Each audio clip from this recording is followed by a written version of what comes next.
and welcome to Swati Pumai FM Business Insights with Mario. Thank you all who are listening to this show. My name is Mario Beckers, host of the Business Insights.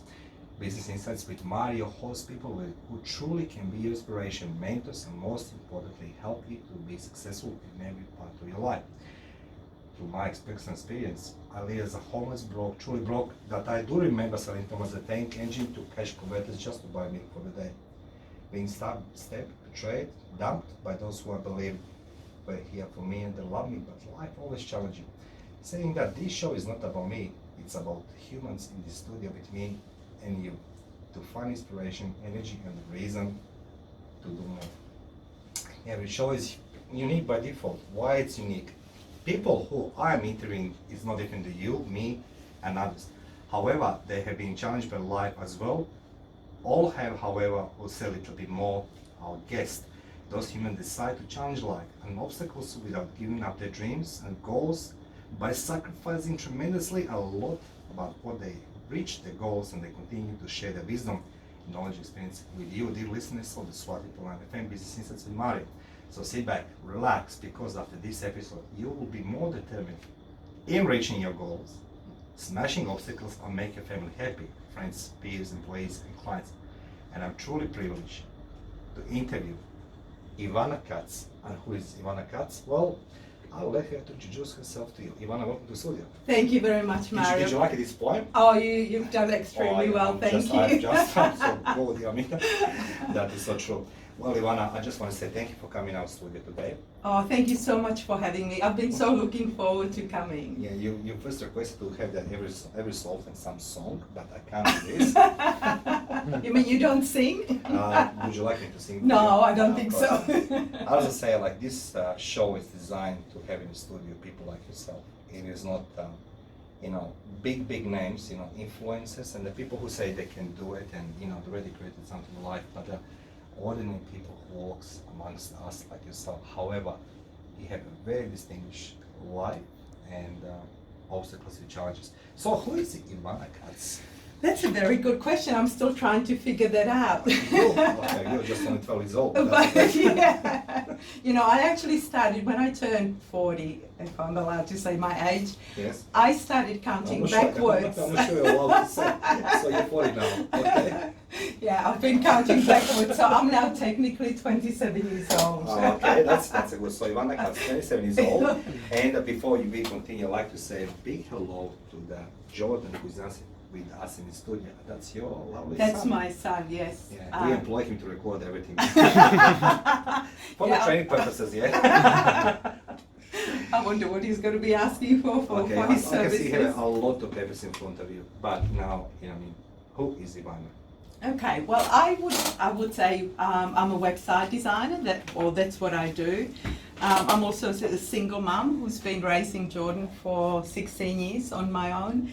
And well done. Thank you. I'm not sure. I think I've mentioned to you that we escaped from Prague, from Czech Republic, some years ago, and so it's been a long journey. First learning English, which is obviously my second language. I went through school. I worked in the corporate world. I'm still learning English, so that's okay. And then we never learn. We never stop. We never stop yet. And then I finally started my business when Jordan was 2 years old.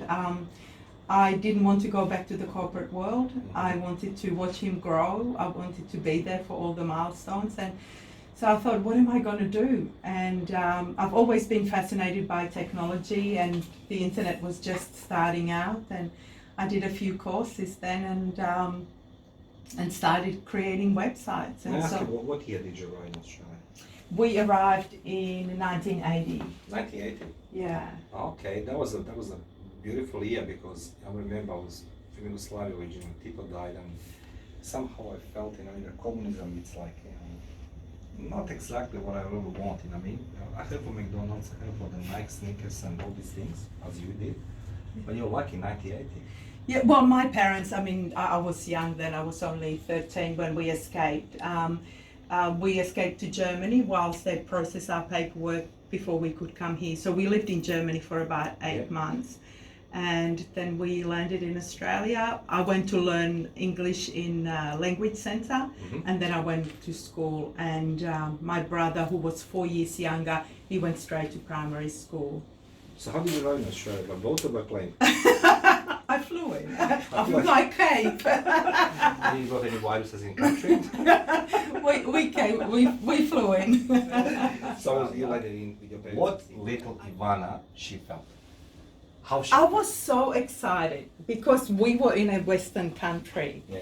and my parents promised to buy me a Barbie doll, and I was sold. Which is something we didn't have, and traveling was to fly such a long way. I was excited, but afraid a little bit as Trust me, well. by the years, the distance is not shorter. I think you're listening, Ivana Katz, and she's a tremendous lady, very, very well successful entrepreneur. We'll take a short break, and then we're going to continue with more questions. How about this, Ivana? Perfect, thank you. Entrepreneurial spirit kicked in. That So what prompted you to feel that urge to be entrepreneur?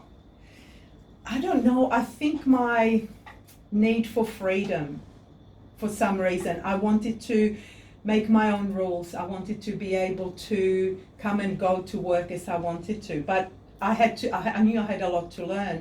And so I started, I was working at Johnson & Johnson at the time, and I remember being part of a marketing team, and they used to pay a lot of money to agencies to send out samples, product samples. Yeah. And I said, I'll save you some money. I'll do it for you after hours. Saving money.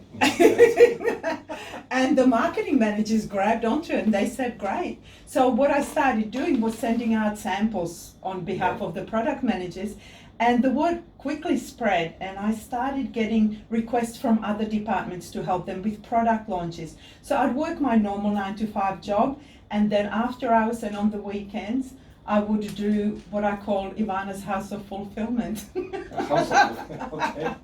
I will not jump the definition. Yeah, no.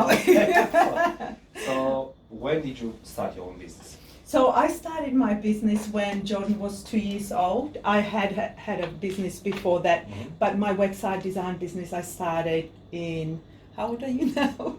How old are you, Mommy? It's a long time Mommy, she's ago. 27. So Yeah. Okay. Well, we'll let you know that one, yeah. So about 2003, 2004, the internet was only just really starting. I did a whole lot of courses learning how to design websites, and then when Jordan turned about 2, I decided to start advertising, and I got my first few clients through there. The youngest one, I would say. Well, the oldest one, his name was Bill, and he was about 90 years old at that stage. And he was one of my longest clients. Unfortunately, Bill passed away a couple of years ago. But So for all our listeners, people, today social media is very strong. You agree with me? absolutely. And everybody loves to talk that word, entrepreneur, influencer. But I truly believe that most of the people don't understand what that entitled being entrepreneur. I mean, this is not like I'm just taking nice photos in a mirror, champagne in hand. It is a lot of sacrifices. It's a lot of sleepless nights. No funds, and you try to run the business. And I always say to my clients, long-standing clients, they say to Mario, persistence is a key because if I'm persistent like you, I have in my business, I'm CEO. So you're working for me basically, like I said, but took me 3 years to come on your door. So what was your biggest obstacle starting your business in web design? I think it was technology. As much as I love technology, it started evolving a lot faster than what I could keep up with. So, and that's kind of continued to be one of the challenges, just keeping on top of the technology and the latest trends and everything like that. The other thing, being a single parent, so I had to work my schedule around Jordan sleeps, and then later when he went to school, and then cash flow was also. Did you use those pills for the babies? Oh goodness! Don't even start me on that. I didn't. I tried it once when we were on a plane, but I learned my lesson quickly. There was a lot of stress in regards to cash flow and money coming in and that sort of thing. So that was that was hard at times. But I always thought I could never go back to the corporate world because Why is that? I didn't like being told what to do, when to do it, and how to do it. I was a bit of a rebel. Okay, so So for me, I it remember was still Monica Ivana Katic, the troublemaker. Troublemaker. So on that note, you started your business in 2002, 2003. Jordan was 2, 3 years old. Mhm.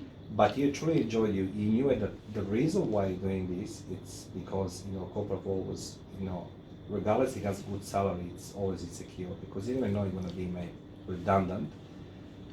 But you decided to run this business because you love it, and secondly to spend time with your son.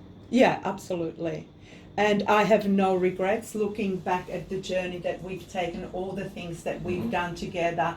It's brought us to a point, and I look back and I think, oh my gosh, I'm so grateful for all the time that we have. I look at Jordan and I get very emotional because I'm so incredibly proud of everything that we got to experience. And so for me, there will never be regrets in starting my own business. There were hard times.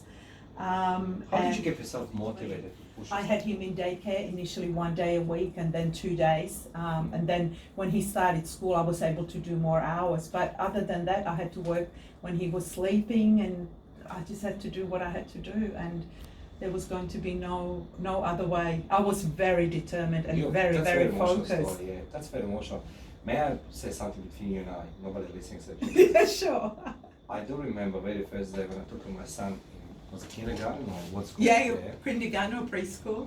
I cried. I was just like, this is my boy going there, getting my baby back, Into the big world. I know. You're I listening to know. Swati Pulan FM Business Insights with Mario and our guest in studio, Ivana Katz. And we come to the next segment of the story, and I truly believe you're gonna find inspiration in that one. At 18? 18, okay, sorry. You did the math. I've never been good at mathematics.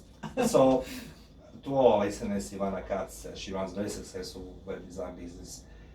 She arrived from communist, iron wall, what was that called? Iron wall, iron curtain. Iron Curtain, behind the Iron Curtain, the communist. People have no idea. Like, I love when people talk about communism. They have no clue how it was then. You know what I mean? It's all these movies like Russians, this and that. But I do remember my father. Was about the time I was with them. 4 o'clock in the morning, he'll have a small transistor, right? He come with a blanket. Yes. Go in the bathtub, and he will listen to Voice of America, right? That's right. And somebody, during night, communists had all these trucks, driving around the screen. He was listening what? I don't know. I remember my father's being, in the morning being arrested, and he said, "How do you know?" But my neighbor, who gave him, Mhm. a small radio transistor, he reported him. So Oh, just to get the point goodness. said. So, but back to you. So web design, 2002, 2003. Jordan was 2 years old. You started, and you find inspiration you're doing because of your son, and you love what you do. And I love the freedom that my business gave me. And so I learned on the job, I learned with my clients, and yeah, now we're 16 years down the line, and I still love what I do, and I'd never change it. But you did have the life challenge. I did a slight life challenge. It was Friday the 13th, funnily enough, Okay. that I sat at my doctor's office, and she told me I had breast cancer. I had no lumps, I had no symptoms, and I had no idea that anything was going on. And it was only because I got a routine mammogram that they found that I had cancer. And so I got onto what I call the cancer bus. And so you basically are assigned a team of doctors and surgeons, and they put you on the bus, and you go to all the stops, all your tests, all your blood tests, your scans, and everything else in between. And I ended up with surgery followed by chemotherapy for 4 months, and radiation, and all sorts of other tests like genetic testing to see if I carried a particular gene. And so that was pretty tough, doing it for 8 months. But May I ask you one question? Of course. Like I don't know what a cancer is. I know that my entire family died from cancer, but I never been, I never spoke to nobody. What was the feeling being afraid telling with your doctor when he told you you have a cancer? How did you feel? I remember sitting at the doctor's Are we office. talking about breast cancer, right? We are talking about breast cancer. And I just broke down because at that moment I didn't know whether the cancer was just in the one spot or whether it was anywhere else in my body. And I also, I had my dad and my brother with me just for support, because I kind of had a bad feeling when I was going back to the doctor for the results. And I remember thinking, now I'm going to have to go home and I'm going to have to tell Jordan that it is cancer, because he was at home, he was waiting for me to see what the doctor said. And I was devastated. And for about a week, I was in shock. I was trying to process, but ultimately, once I got the results and I knew what the plan for managing the cancer was, I could relax a little bit more. And I knew that parts of it were not going to be pleasant, like chemotherapy is not a lot of fun, but I knew that there was going to be an end. I was also incredibly lucky that they caught it at stage 3, despite the fact that it was grade 3, so a very fast growing cancer. But they caught it early, and so 8 months later I went into my oncologist's office and she said, as far as I'm concerned, you're all clear. Look, I just found your face. I know. Okay, now I know. I need to ask you something for the female listeners, for all the women who listen, and they have a fear of the breast cancer. Is there any tip, advice you want to give to all women to do more breast screening, or Absolutely. even discover the cancer? Would you tell them to, I don't know, to have more Nutella or Well, I can't give medical advice. No, medical advice. No. We can't give medical advice. No. Only I can give. Okay, Dr. Mario. No, look, I would say, and I just, as I said, I turned 50 and I was given all of these tests, and they sat on my desk for about 6 months. And then there was an incident and I decided, you know what, I've got to get checked out. And I went through all of the other tests and everything else was clear. It's only when I went for the mammogram that it came back and it said that, there was something in it, and I had to have further investigations. But as I said, there were no lumps that I could feel, or even the doctor, even when she knew it was there, she still couldn't feel So it. it just kind of like literally overnight and started growing, yeah? Well, I'm not sure how long, they couldn't tell me how long it had been growing, but it was only because of the mammogram that it was discovered. Had I left it for another year, I think the outcome would have been a lot worse. Did you, in any moment of that finding this news in the C ward, which nobody likes to hear it, did you, any moment you were thinking, my life is all I'm going to give up, from the Jordan, from the business, from the clients? It was never that I was going to give up. That was never going to be an option for me. For me, it was more, is the cancer going to take me out? Because I didn't know how far it had gone. I didn't know what else was going to happen. But I had a few dark moments when I worried, am I going to push through this? Am I able to survive it? But you know what? I learned one thing, and that is not to go to Dr. Google, because that scares the hell out of me. I think that's the wrong that people are doing. Now, that talking, did you find inspiration to fight again in Jordan? Absolutely. Yeah, every day he would come home from school and I'd look at him, Jordan knew that you are here? Yeah, of course, because it was just the two of us at home. So I'll tell you a funny story actually. I remember it was after my second chemotherapy. Yeah. And I was in a lot of pain, and I didn't have enough drugs. And I remember he was at school, and I remember texting him at school saying, can you please go and buy me some drugs? And then I thought about it, and I thought, oh my goodness, if he's discovered that somebody's asking him for drugs, that's not a good thing. But you know what, he was there for me. He did all the shopping that I needed, because for weeks I couldn't get out of bed. I was flat on my back. And so he took care of the housework. He went to school. How old was Jordan? He was 15 at that stage. 15 years old. 15 years. Looks after his mom. Yeah. Who's going through the process of chemotherapy radiation. Yeah, and he was. I remember sometimes he'd look at me funny as my hair started falling out. and I knew it was very uncomfortable for him. How did you grow hair back then? Because you can give me a tip, you know. How's the try to You know what? Funnily enough, after chemo, it came back thicker. So you might want to try it. But to be honest, I had something which I didn't even know existed, and that's called a cold cap. And what they do is they freeze your scalp to try to prevent hair loss. I still lost about 70% of my hair, but it gave me options. I didn't need a full wig.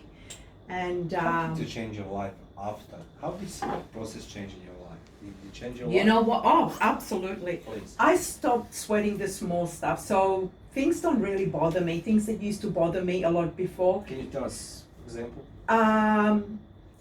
Things that people say about me, I became fearless. All of a sudden I figured, you know what, if cancer didn't kill me, ABC is not going to kill me either. And so I started taking chances, and I'm here. If, you know what, if it hadn't been for cancer, I probably wouldn't be here. I'd be out in the car park very scared to do something like this. I had an opportunity. It actually, funnily enough, it happened the day I came back from my oncologist. Yeah. I got a phone call from a gentleman called Adam Lever. Now, Adam is married to a lady by the name of Grace Lever, who is probably one of Australia's top marketing and automation experts. And they asked me if I would speak at their conference, Women's Business Conference. Wow, that's a big thing. That was huge. So you got a gig. I got a gig, so I was very excited, and I remember being on the phone with Adam. Not quite like that. But I was on the phone with Adam, and I was so excited. I had just been cleared of cancer, and everything was looking good. And I said, yes, absolutely, would love to do would love to speak at the conference. Then I hung up the phone, and I realized, oh my God, I don't do public speaking. I live in the virtual world. I'm not good with humans. I prefer to sit in front of the computer. And I thought, how am I going to speak in front of 150 people? And I felt sick. I was going to vomit. And What did you do then? I was terrified. I went into Jordan's room and I said, this is the opportunity. And I said, and the thing is, I had always been teaching him, I always said, take every chance and then figure things out. And I remember walking into his room, and I said, I've got this opportunity, and I said, I don't know if I can do it, because there were so many things stacked against me. I couldn't remember my name. I couldn't stand up for more than 5 minutes. I put on weight during chemo. I lost my hair. I'd never held a microphone. But I just remember he looked at me and he said, Mum, you can do this. And I thought, you know what? And I did it. So Ivana, I truly admire you for this. thank you. All our listeners who joined now, Ivana Katz, she discovered on Friday 13, sitting in the office of her doctor, operating doctor, specialist, Yes. discovered she has a cancer. She battled this, she found again the spark for life, for reason, again the purpose, I'll call the purpose this. So he found the purpose in 2002, and again with the cancer. And she fought well. She's clear now, so everybody can look for Ivana. And we're gonna come back with more questions. Okay, thank you. Okay. Prague, Iron Curtain, the Warsaw Pact, the communism, and she's been promised by parents that she's gonna get Barbie doll if she comes to Australia. Instead of this, she got a Jordan, and in 2003 she launched her business. She doesn't know what the theory is because in 2017, I presume, 2017. on Friday 13, she discovered she has the cancer. Ivana, she's shared with us that she experienced some sort of negative feelings, but however, she decided to fight this because of her son Jordan, who was 15 years old, then helped his mother to fight that cancer. So if you're looking for some solution in your life, if you're looking for results in your life, it's better not to look for the fallen idols or fake people around you. Look for purpose in somebody next to you. In one case, that was his son Jordan, and Jordan, I know that you knew that song, but I love to embarrass you anyway. I combine this with your brother. I'm truly, I can't say grateful, but I would say I'm honored that you're in the studio today with me. being 15 years old and being by your mother's side, helping her battling cancer, it's a big, big thing. So, Jordan, I'm glad to know you. Thank you. $100 for this. So, Ivana, you won over the cancer. You still continuously running your business. You got public speaking gig, obviously with this one. But is this your greatest accomplishment fighting cancer?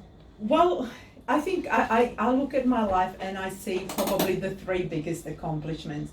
Being a single parent and raising Jordan would probably be one of my proudest accomplishments. On the business, I somehow expected when I say that, because Jordan, it is, it's very quiet boy, who is coming his mother from other side of the city to help her tonight in the studio as well. So yeah, we've been very close as a result of the cancer, I think. And I think the cancer touched both of us, so it wasn't just me and my journey. It was also part of Jordan's journey, and he pushed through it. We didn't tell anybody that I actually had it. He didn't want people to feel sorry for him or treat him any differently. But I think it changed him as a person, and he wasn't afraid to ask the hard questions. So if he saw somebody suffering or going through a really hard time, he would reach out to them because he knew what it was like for him. Also, whilst I was going through all treatments, he went and got himself a part-time job after work just to take pressure off me. And so everything he did, Amazing. He kept his grades up. So that was your biggest accomplishment, actually, raising the Jordan.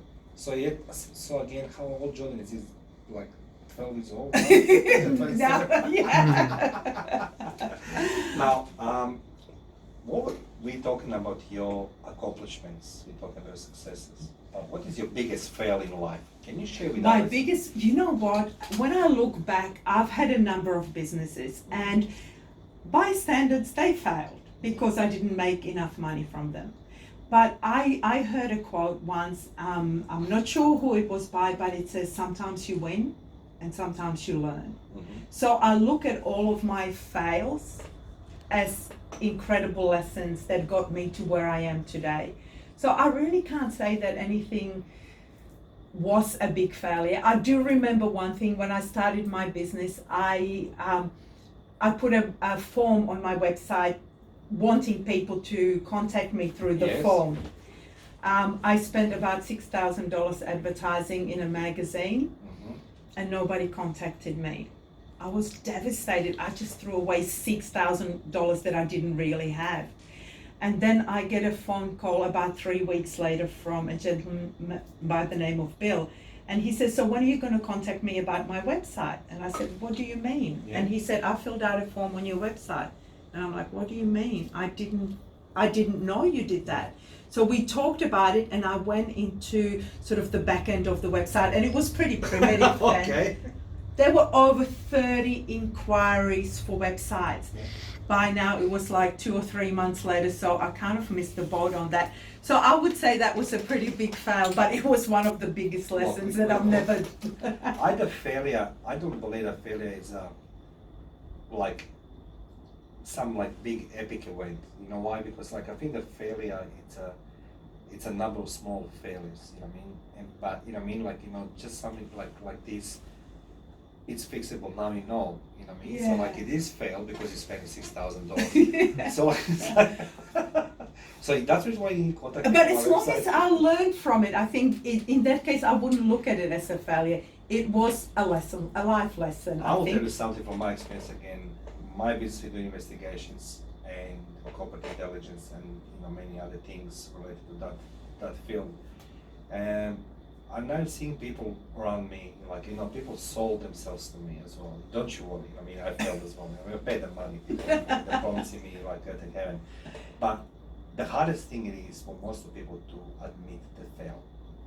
And for that reason, I congratulate you. Not just because you beat the cancer, but you say that you learn it on your mistake, which is very expensive. Now, what do you love most about your work? What do you love about Why do I get up in the morning and do my job? So you're sleeping here? No. Jordan's not going out at night, so I don't sleep at all. Of course. But what makes me excited is when I help somebody with their website and it makes a difference to their world. I find that a lot of people find technology very challenging, and so I try to make it as simple as possible to make them comfortable. The way you're making me feel comfortable in a studio where I've never been before, that's what I like to do for my customers. So what kind of like Jordan, record this, for the advertising purposes. Now, we talk about your successes, we talk about your failures, but does anything you're afraid of? Are you afraid of cancer again? I guess you know what, I think most cancer survivors would say that there's always that at the back of your mind. Mm-hmm. I don't think about it until maybe a week before I go and see my oncologist, because there's always like, is there a chance? But I don't let it sort of rule my life in So between. this is what you're most afraid of, or something else? No, you know what I'm afraid of? I'm afraid of insects. Why? Like No, every you know girl those. No, the stick Jordan's insect. I was one held hostage by a stick insect. hostage. Hostage, But because he insect. was sitting on top of the roof, and I was too afraid to walk past. Ladies and gentlemen, Ivana Katz on SWAT Diplomat FM, your best radio station in Western Sydney. My name is Mario Beckers. We come back with Kalesa. That's the music we show has. Now, Ivana, we heard that we learned that you were hostage of the insect. And it was sitting in the corner. For how many days you hostage? Okay, maybe it was half an hour, but I was And afraid. Who rescued you? But you know, who rescued me? Jordan needed to go into daycare. But honestly, I mean, the only thing that I have been afraid of my whole life, and that is fear of having a fear of regret, fear of coming to the end of my life and not having done what I've wanted to do. I remember a friend of mine who was working in a nursing home, and it was really the last stop nursing home, and she said to me, we were in our 20s, and she said to me, there are two kinds of people that are in the nursing home. They're the ones who have lived their life on their own terms, and they had done what they wanted, and they were happy. They knew that it was the end, and they had done what they were passionate about. Then there was the second kind, or the second lot of people, and they were angry, and they were upset, and they were very bitter, because they knew it was the end and they couldn't do what they wanted. And that has stuck with me from my 20s, and I think I've lived my life trying to avoid having this fear of regret, that when it's my time, I don't want to say I didn't do something because I was either afraid or somebody told me I shouldn't do it. May I share something with you? Recently I ran into the article while I was in the bathroom, of course. Thank you, too much information. No, I was just that's a good place to think. Okay. And there was a lady being interviewed here in Sydney. She was working in hospice. And Okay. she interviewed, like, I will lie to you now, like I don't know exactly the number, but the 5 biggest regrets people before they die, it was a hospice. And everybody has regrets that they didn't done things what they always wanted because of fear of something. Now, you run a successful business. What is your big tip from you for everybody or anybody who tries or wants to consider to start their own business and to be successful? Okay, so what I would say is take the chance, take the risk, like don't be afraid. First of all, this is what I tell Jordan is say yes and then figure it out later. Similar way that I overcame my fear of public speaking. Yeah. I wrote down all the challenges that I was facing, and then one by one I came up with the solution to each problem. And so I think write down all the things that you need to do to start your business, and then find other people that can help you if you're lacking skills in certain areas, or find resources to help you overcome those. And always do one thing extra than everybody else is willing to do. Now, I find that a lot of people, I remember when back in the days when we were starting, designing websites, one way to market yourself was to write articles. Now, English was my second language, but I thought, well, they're telling me to write articles, so I started writing articles. And my articles started getting picked up in like the Daily Telegraph, all over the place. Well done. Oh, thank you. No, I'm very proud of you. I'll tell you something very shortly because I do remember when I started my business, I didn't start my business because I didn't have nothing better to do, because I got a corporate job, after all this struggle, everything else, and built myself, and then come to GFC, and Yes. I suffered, family losses, and financial losses, and it was a difficult time. Anyway, I started my business. I went to the one of the champion meetings, and the first time I met some gentleman, he comes to me and says, "You're never gonna succeed." I said, "Like, why?" He said, "English." I said, "Like, I know English is my first language," and he's just a speech therapist. The beauty of everything is he forgot that he's my client now. You never know where they're going to come. So, what is your personal key tips in business would you share with our listeners?